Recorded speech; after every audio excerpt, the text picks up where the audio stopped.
I'm here today because another organization. 24th, my son would have been 24 years old, so this year he would have been 34.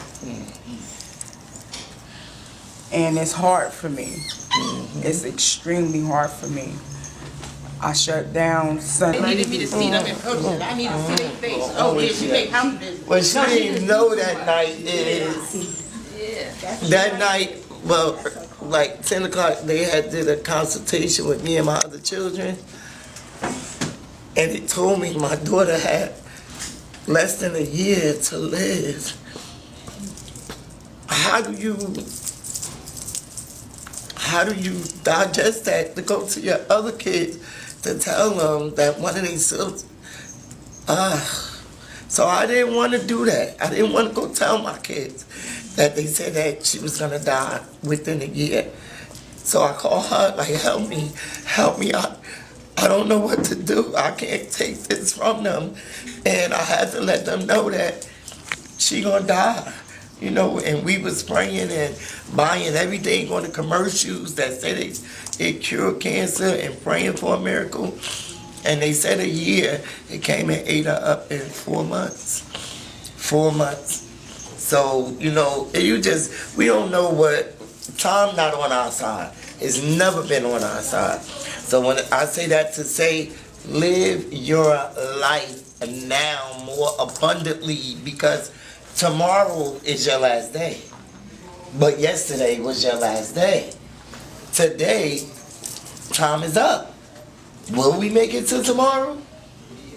Will we have lived life today in the hopes of making it to tomorrow?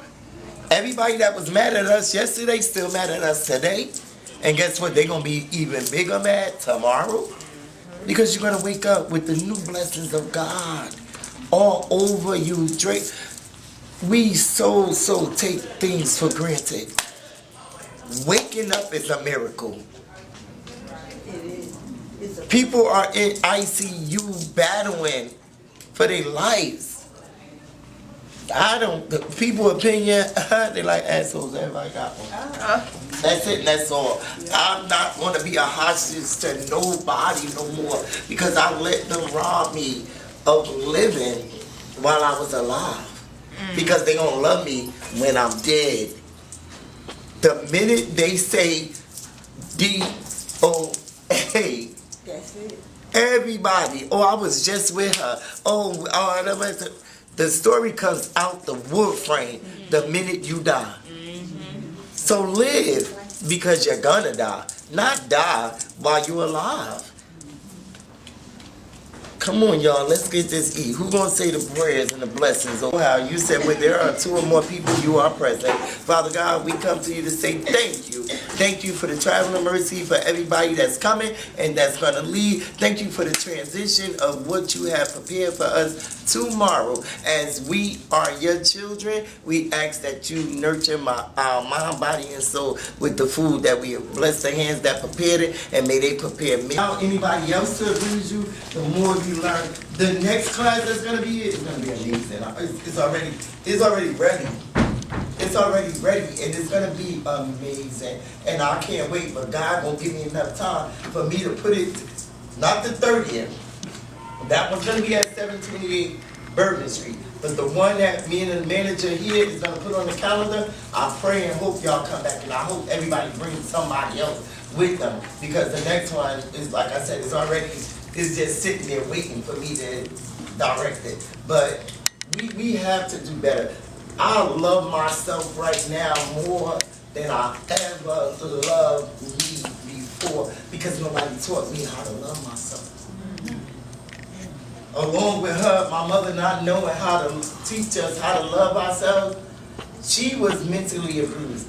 Her mother hated her because her father loved her. What did you tell the donkey to go? And what we had to do, we had to go. So, you know, I don't blame those women before us, because it came and went, and we didn't even have an inkling, a clue of what our direction was. Why? Because the master said, these are your orders. And because the master gave you orders, You had to be humble enough. Yes, sir. Yes, sir. And let them do what they wanted to do to you. And so, am I supposed to be mad at my grandmother? Yes. Am I supposed to understand my grandmother? Yes. Am I supposed to love harder than all of them before me? You're damn real. Because the infestation of the lack of communication against the generations before me, stop here. Get underneath. I would stop at that the generation curse, all of it. Stop it out. It will no longer exist. My grandchildren, oh my God, my children get mad. Or they feel some type of way because of the way me and my grandchildren relationship is, but I need to pour greatness in them while I have breath in my body to do so. Nobody don't have to tell them how beautiful they is because they know it. They walk with a sassy. My grandsons, they know it with confidence. Ugly, that's like cursing at them. They don't know what ugly is. Because we didn't pass it down to them. And those that do, my grandkids barely go to anybody else that's known to play, but to spend the night, what's that? It's too vicious out here in society, and I don't even want my granddaughter to wear tights unless the shirt is down to her knees. When you put your child out here in a pair of tights because they was 3 for $5, pay the 2 for $10 and give your child self-dignity. It's a lot out here that we have to correct as being African American queens and kings because they got us. They got us. We cannot sit 20 minutes nowhere without being consumed by social media.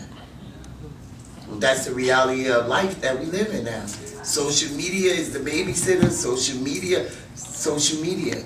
We got to get back in tune with each other. Is it boring? Sometimes. You know what I'm saying? Life is what you make it. The first time you adapt to understanding that this world don't owe you nothing and it's more takers than givers, you halfway there. Because people are all day, take. Like my granddaughter said, if this was, because it was a free event, it should have been packed.